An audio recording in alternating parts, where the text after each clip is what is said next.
I welcome all the students for today's lecture on staffing. This also covers under it recruitment, training and development in social welfare organizations. Human resources, as we know, are the most important asset of an organization. Especially in this highly globalized world, it is the human resources that provide it with a competitive edge. Social welfare organizations deal with people in varying situations and contexts. This is achieved by a specialized workforce. There is therefore a need for competent and capable workforce which can take appropriate and meaningful decisions within evolving situations and changing social contexts. An increasingly rights-conscious public and vigilant media demand a quality in the services and administration of welfare institutions. Thus, staffing becomes a crucial component of social welfare organizations. There is therefore a need to revisit how workforce that manages these institutions and services has to be hired and developed. Let us first look at what is staffing. The term staffing refers to all the activities that an organization undertakes for hiring, retaining and separating the workforce from an organization.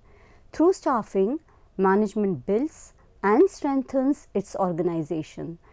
This is done through efficient and appropriate recruitment and selection strategies and investment in the workforce thus selected so as to develop it as a capable resource.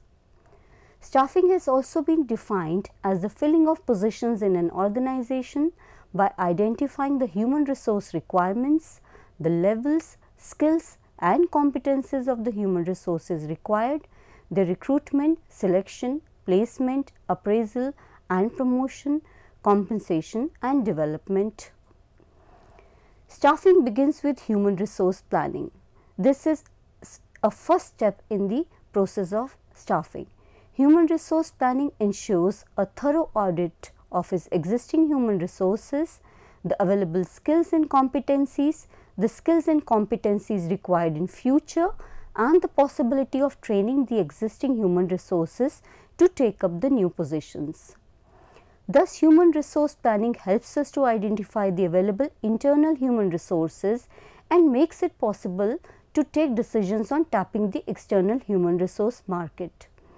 Once the human resource planning is done, the next step is to recruit and select the right number of resources with required skills into the organization and then placing the right skills in the right positions. Let us look at recruitment and selection in detail. Recruitment can be defined as a process through which the organization's job openings are clearly defined and prospective employees are found to fill these openings. It is aimed at making potential applicants aware of specific job openings, attracting them to the employment opportunities and screening out those applicants who lack the necessary qualifications for the job. Recruitment prompts people to apply for jobs and ensures a sufficient labor pool which the organization can tap to meet its human resource requirements. However, organizations can face genuine difficulties in recruiting the right candidates for a job. This may be due to a number of reasons. First, the skills required by the organization may not be available in the right numbers. Secondly, there may be issues with respect to the branding of the organization. It may not be seen as a fair and ethical employer, in which case many prospective candidates may not apply for the jobs.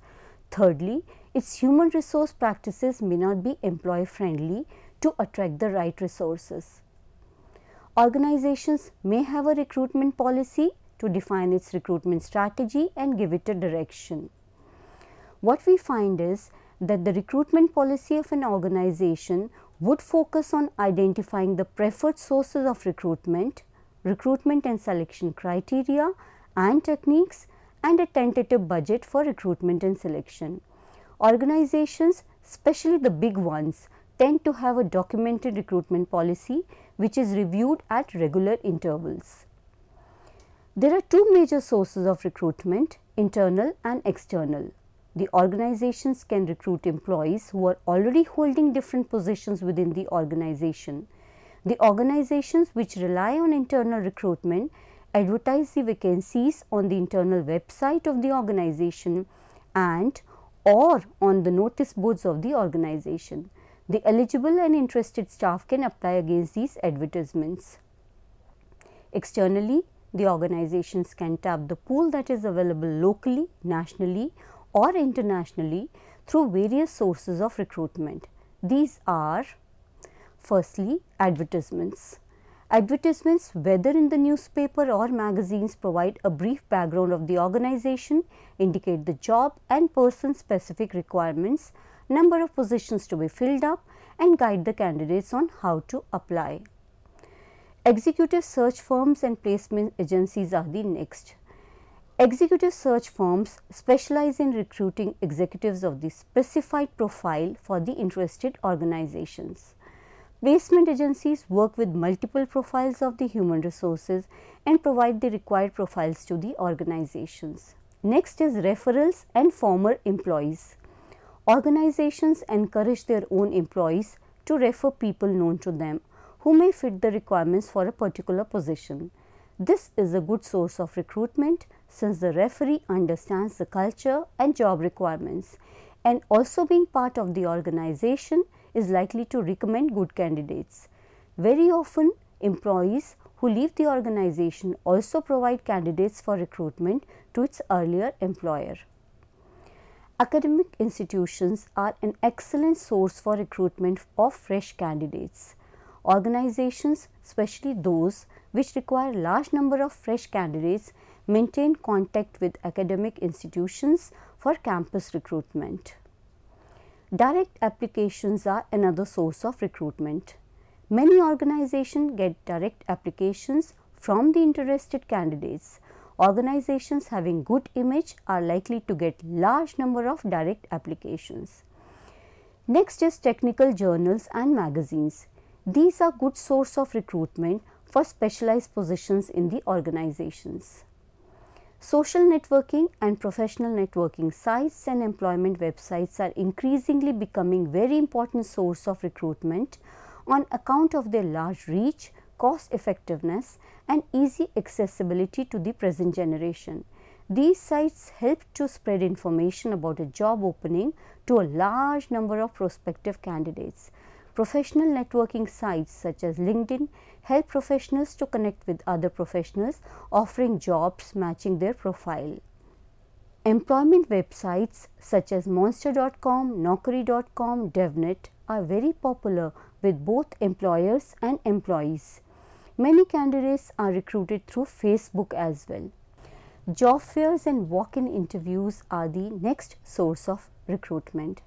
Job fairs are organized and held by several organizations together. This helps to reduce the cost of recruitment. Interested candidates visit these fairs and apply after interaction with the organization's representatives.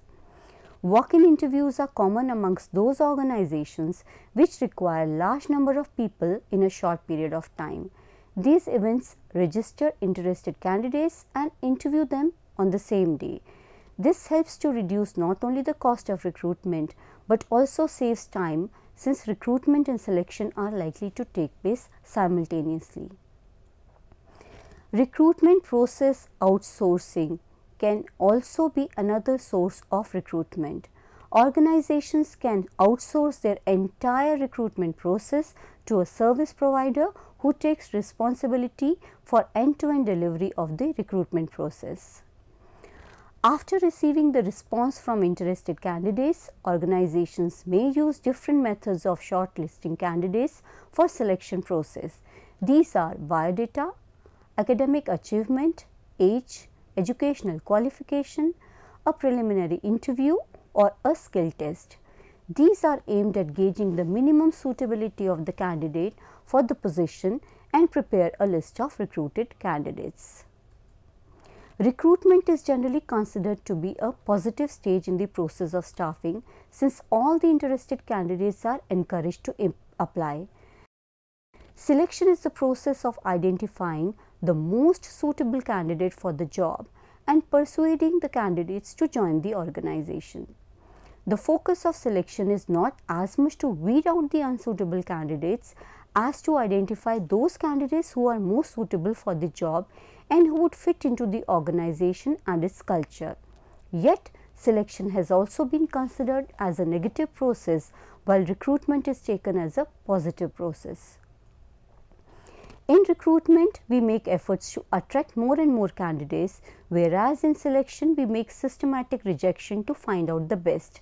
Selection uses multiple techniques to identify the best candidates for the job. First is test. Tests may be skill tests, aptitude or general ability tests, or psychological tests.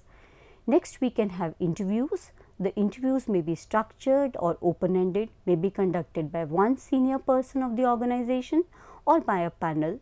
There may be just one interview or a series of interviews.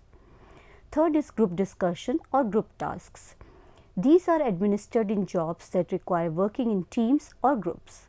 The groups may be given a topic for discussion and evaluated on traits such as communication skills, leadership, problem solving skills, ability to work as a team, and ability to accommodate differences of opinion. In group tasks, the group may be given a problem or a case to solve, and group members are evaluated on how well they solve the case as a team. Some organizations may have assessment centers wherein the candidate is made to go through a series of tests and tasks to understand his strength and aptitude. Medical tests are administered to gauge the medical condition of the candidates, especially for the jobs that may be physically or mentally very demanding. References from the selected candidates are sought by most of the organizations.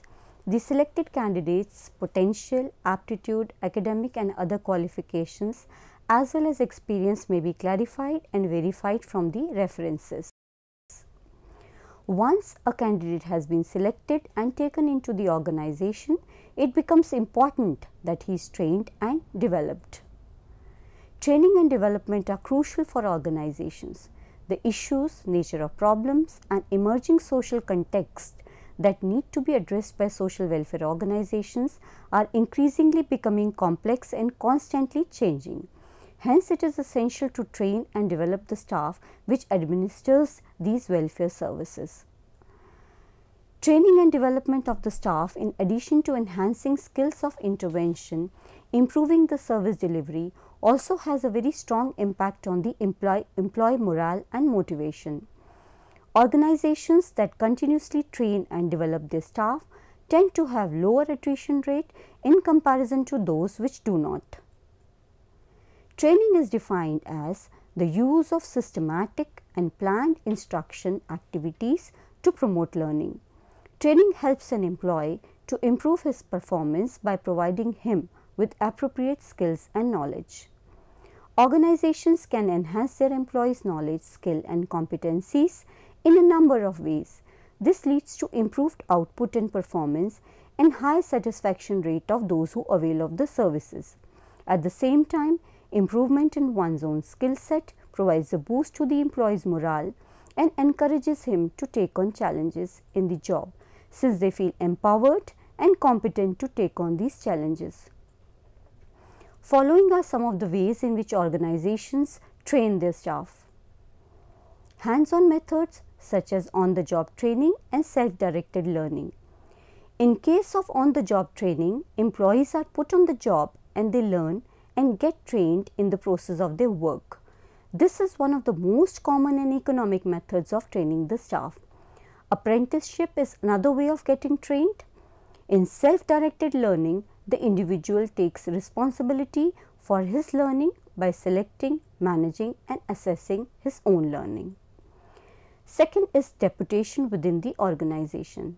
Employees may be deputed to some projects or departments within the organization where they learn to work with different teams and under different conditions.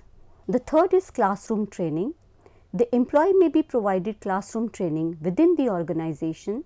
The faculty may be internal or called from outside. Fourth, seminars, workshops, conferences and external training programs. The employee may be sent to seminars, workshops, conferences and training programs outside the organization. These are paid for by the organizations. Fifth, presentation methods and audiovisual lectures. Lectures using audiovisual techniques can be delivered to employees. The employees can also be provided with training material in audio-video mode, which they can use at their own convenience. Simulations can be effected in which the employee is made to face with the situation that represents a real-life situation. The employee takes decisions that reflect what would happen if they were actually facing this situation on the job. Case studies are another way in which the employees are given a case or a situation which was dealt with by the organization or an employee, and they are required to analyze the action taken, critique and recommend what could have been done in the situation. These case studies help to develop higher order intellectual skills such as analysis and synthesis.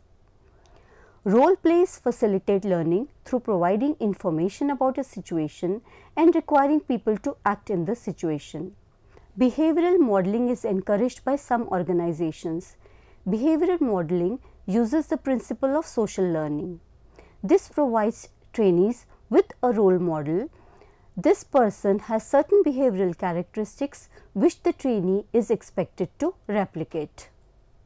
Group building methods are designed to improve team or group effectiveness. In the process, both the individual and the team improve. One may also use adventure learning. This aims to enhance leadership skills such as problem solving, conflict resolution and risk taking. This learning may occur through adventure sports and other activities that bring out conflict and risk taking behavior of the employees. Games are generally used in management skill development. Active participation helps learning in the process. Team training focuses on individuals in teams so as to enable them to achieve their team objectives. This training helps the participants to be productive in new situations. In action learning, teams are given an actual problem which they have to solve by preparing a plan of action for which they are accountable. Training provides a number of benefits to the employees and the organization. For the organization, it leads to enhanced performance of its workforce. It helps the employees to become productive within a short period of time, thus reducing wastage for the organization. The skilled workforce is able to deliver better quality of work in a shorter time frame, thus improving efficiency. Better trained employees require less supervision, leading to optimum use of the workforce. As far as employees are concerned, training enhances their self-esteem and morale as they feel better equipped and competent to handle their work. They also feel capable of taking up more responsibilities. It is also said that organizations that provide scope for employees to improve and enhance their skills are able to retain them for a longer period of time. Let us now look at development. Nedler defines development as an organized learning experience provided by employers within a specific period of time to bring about the possibility of performance improvement and/or personal growth. The focus of development is on future. It prepares the employees for changes that may occur in the environment surrounding their work context and enhances the capacity of an employee to contribute meaningfully in the long term. Employee development may occur through a number of mechanisms. First is the formal education. Formal education plays an important role in the development of employees. Organizations may encourage their employees to enhance their qualifications through programs specifically designed for the employees. These programs may be held within the premise of the organization or outside it. Second is the job experience. Job experience enhances employees' capabilities and abilities. It provides a platform to learn how to manage relationships with peers, subordinates and superiors, problems within the job context, job demands and associated tasks in the job. It pushes employees to learn and enhance their knowledge and provides development opportunities and encourages employees to apply their skills and knowledge in a new context and new ways. This kind of development can be achieved through promotions, transfers, job rotation, or job enlargement. Organizations may also encourage externships, that is, allowing employees to take up full-time or temporary jobs in projects in other organizations, thus providing them with an opportunity to learn new skills and practice their own skills in completely new environment. Third is mentoring and coaching. A useful way of developing employees in an organization is to encourage employees to interact with the seniors and experienced staff of the organization. Many organizations thus have mentoring and coaching to enhance interpersonal relationships for employee development. Fourth is employee assessment. Employee development can also be done through assessment of their performance, skills and behavior and giving feedback to employees for the same. Peers, subordinates, superiors and clients may be asked to give feedback on the employee's performance, attitude and behavior. Assessment is useful in identifying managers who have potential to rise in the hierarchy. It may use appraisals, personality tests, assessment centers and benchmarks for a job. Thus, we can conclude that staffing is a very important function in the administration of welfare organizations. It is a blanket term which covers various aspects of a person's engagement with the organization, from recruitment, selection to his or her training and development in the organization. Appropriate staffing policies, processes and plans are necessary for administration of welfare organizations. Better the recruitment, selection, training and development of the employees, more would the organizations be able to reach their goals in an efficient manner, thus saving time, energy and reducing wastage of both human and other resources in the organizations. Recruitment, selection, training and development are crucial components of staffing. Recruitment is a process through which the organization's job openings are clearly defined and prospective employees are found to fill those openings. It thus makes the potential applicants aware of specific job openings, attracting them to the employment opportunities and screening out those applicants who lack the necessary qualifications. Selection, on the other hand, is the process through which the organization selects the most suitable candidates for the job. Training helps the organization to build the required skills, competencies and behavior in employees so that they can perform their jobs in an efficient and better manner. Development, on the other hand, is futuristic in orientation and prepares the employees for change. Training and development increase employee motivation, continuously enhance and improve their performance, strengthen their ability to meet challenges that may arise in future and create a healthy environment within the organization. Welfare organizations need to have a sound staffing policy. It has become more essential on account of the nature of problems and issues that require specialized handling. Globalization has also impacted welfare administration, especially with the international funding organizations wishing to associate themselves with those organizations which have trained and professionally managed staff. Lastly, the employees of organizations which are professionally administered find themselves more competent to handle the change.